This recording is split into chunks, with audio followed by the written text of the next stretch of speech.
Hello everyone, welcome to my YouTube channel. कल हमने जैन धर्म के बारे में पढ़ा था, आज हम बौद्ध धर्म के बारे में पढ़ेंगे। बौद्ध धर्म में किसने योगदान दिया, किसका कितना योगदान है, उसके बारे में जानेंगे।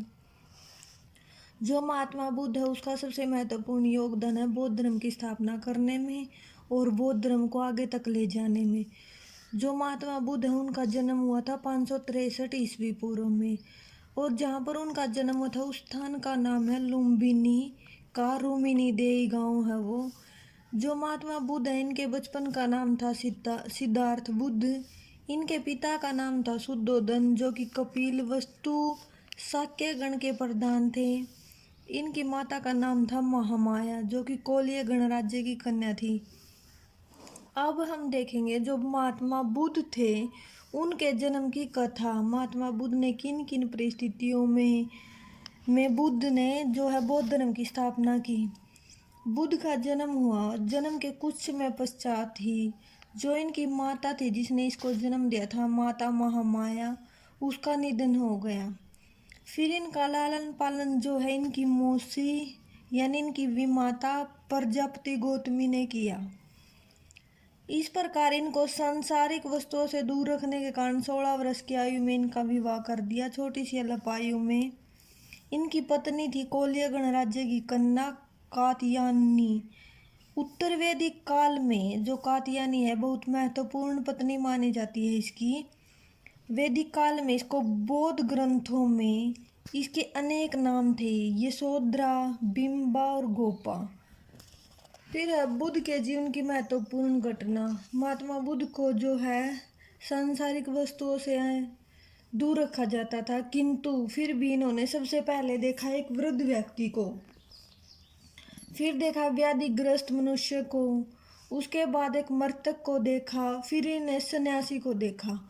इन सभी समस्याओं से निपटने के लिए 29 वर्ष की आयु में महात्मा बुद्ध ने ग्रह का त्याग कर दिया। जो ग्रह का त्याग किया महात्मा बुद्ध जी ने, उस घटना को महाविनिष्क्रम का नाम दिया गया। ग्रह त्याग के पश्चात महात्मा बुद्ध सिद्धार्थ, जिनको सिद्धार्थ भी कहा जाता था, अनोमा नदी इन्होंने पार की और ये काषाय वस्त्र धारण किए। इस स्थान का नाम अनुविन रखा गया। बुद्ध ने सबसे पहले वैशाली के समीप अल्लार कलाम सन्यासी के यहाँ तपस्या की थी। एक अल्लार कलाम सन्यासी था, वहाँ पर जाकर महात्मा बुद्ध ने तपस्या की। इसके बाद बुद्ध ने क्या किया, राजगृह के पास रुद्रक्राम पुत्र नामक आचार्य से मिले। बुद्ध तपस्या करने के बाद फिर महात्मा बुद्ध जो है उरुवेला गया पहुँचे। वहाँ इनकी भेंट हुई इनके 5 साथियों से भेंट हुई इनकी, किंतु कुछ समय पश्चात वाद विवाद हो गए इन 5 साथियों के बीच में, और फिर महात्मा बुद्ध ने इन 5 का साथ छोड़ दिया। फिर 6 वर्ष तक इन्होंने महात्मा बुद्ध जी ने साधना की और ये सारनाथ चले गए। 35 वर्ष की आयु में एक पीपल के वृक्ष के नीचे इनको ज्ञान की प्राप्ति हुई, इसलिए इस पीपल के वृक्ष को बोधि वृक्ष भी कहा जाने लगा, और जो गया नामक स्थान था उसका नाम बोध गया रख दिया गया। फिर आगे है बौद्ध धर्म की मौलिक शिक्षा। बौद्ध धर्म कौन सी भाषा में इसका प्रचार प्रसार हुआ।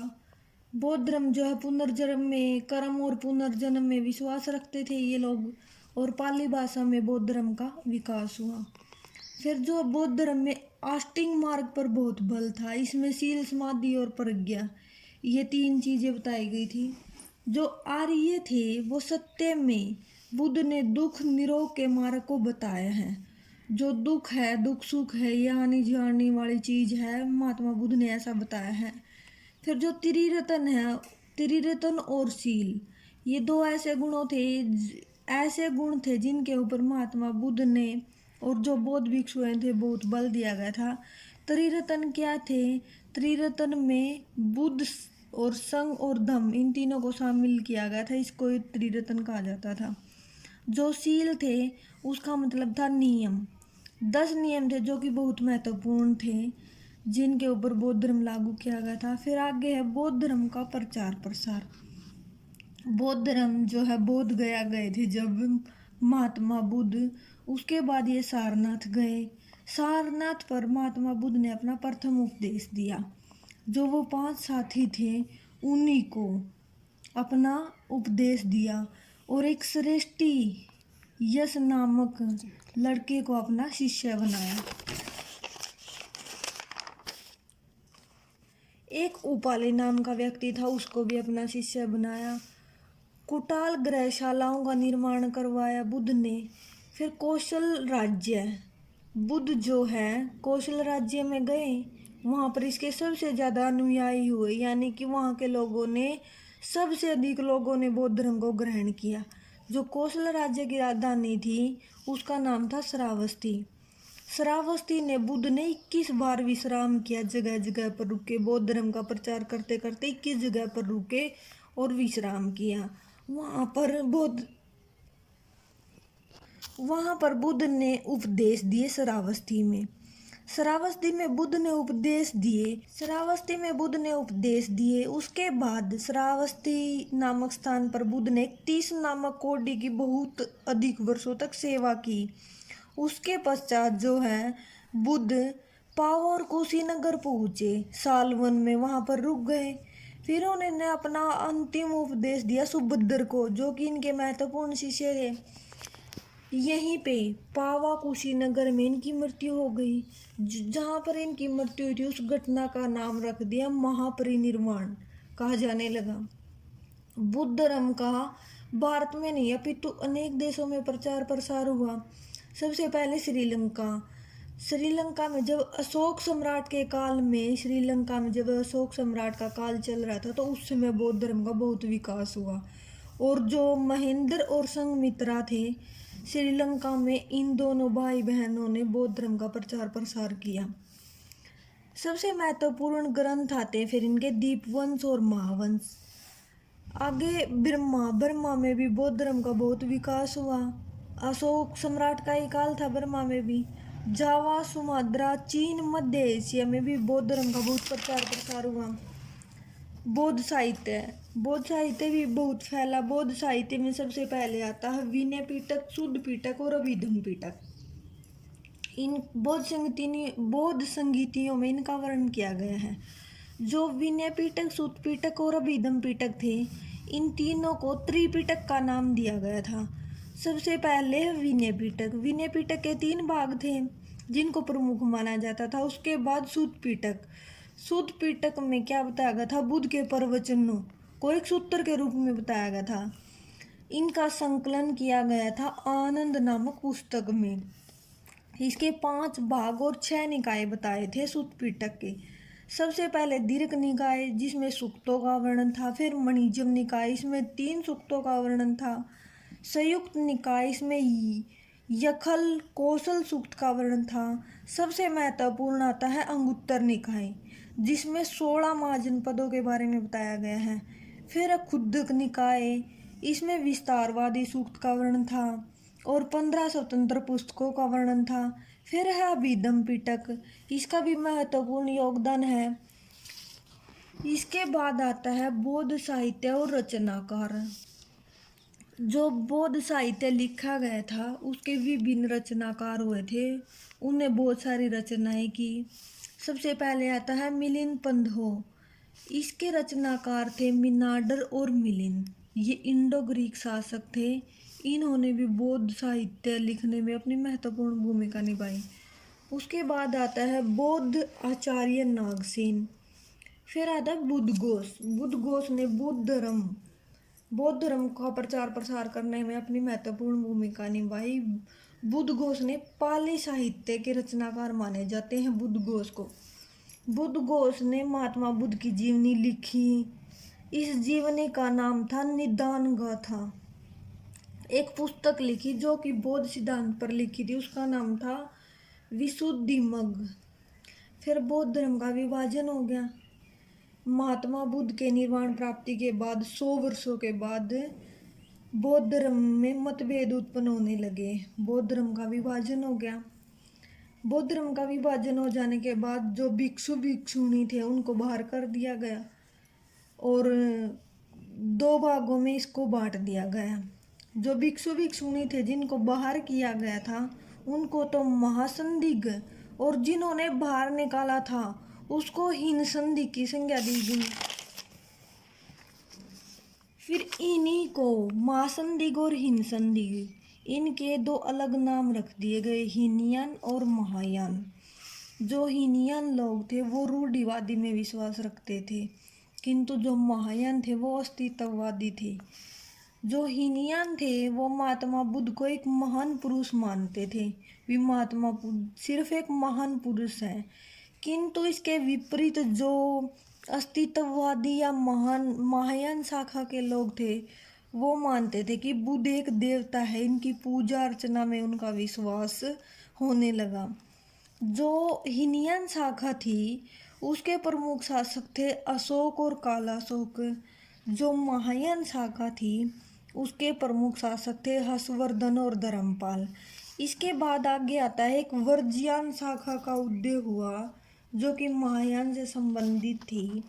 इसको तांत्रिक बौद्ध ग्रंथ बौद्ध धर्म के नाम से भी जाना जाता था। इसका विस्तार हुआ तिब्बत में।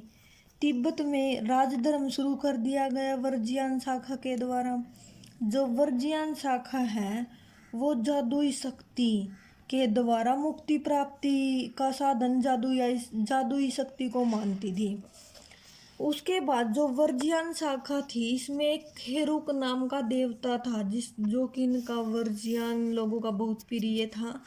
इसकी तुलना इन्होंने शिव के समान बताई है, शिव के समान हेरुक देवता को माना है। आगे आता है बौद्ध संघ। बौद्ध संघ में क्या था, जो उत्तराधिकारी थे, ये नहीं था कि जो बुद्ध संघ ग्रहण किया उनके पुत्रों को उत्तराधिकारी माना जाता था, किंतु इसमें संघ बुद्ध संघ के जो नियम थे, जो उन पर खरे उतरते थे व्यक्ति, उनको बुद्ध संघ का सदस्य बना लिया जाता था, उनको बुद्ध संघ की संज्ञा दी जाती थी। फिर जो है बौद्ध धर्म स्वावलंबी दो प्रकार के बांट दिए गए, दो प्रकारों में बांट दिया गया, एक भिक्षु और एक उपासक। जो भिक्षु लोग थे वो सन्यासी कहलाते थे, जो उपासक थे वो गृहस्थी कहलाते थे। फिर बौद्ध संघ की सभा, जब बुद्ध धर्म शुरू हो गया तो इसमें सभा भी आयोजित की गई। जो सभा आयोजित की जाती थी उसमें 20 सदस्यों का होना जरूरी होता था, 20 सदस्यों का होना जरूरी होता था और 3 बार इनका पाठन किया जाता था, जिसको कम वाचा कहते थे। फिर जो सभा है उसमें प्रस्तावना और प्रस्ताव पेश किए जाते थे।